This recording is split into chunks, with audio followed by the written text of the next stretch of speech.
Are you struggling to study law effectively? Do you find it overwhelming to keep up with the amount of information presented in your law classes? Don't worry, we're here to help. In this video, we'll give you some tips on how to study law well. First, it's important to understand the fundamentals of law. Make sure you have a strong foundation of basic legal principles before delving into more complex topics. Second, read relevant legal materials. This includes textbooks, cases, and articles. Don't hesitate to ask your professors or other legal professionals for recommendations. Third, participate in discussions with other students. Join a study group or participate in class discussions to broaden your understanding of legal topics.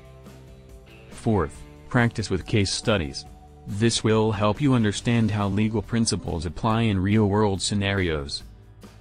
Fifth, stay updated on current legal developments.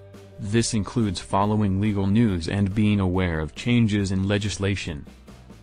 Sixth, seek out a mentor who can offer advice and guidance.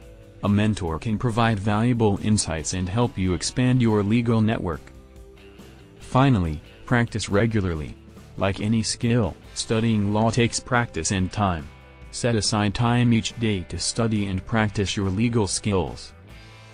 By following these tips, you'll be on your way to studying law more effectively. With hard work and dedication, you can become a successful legal professional. Thanks for watching.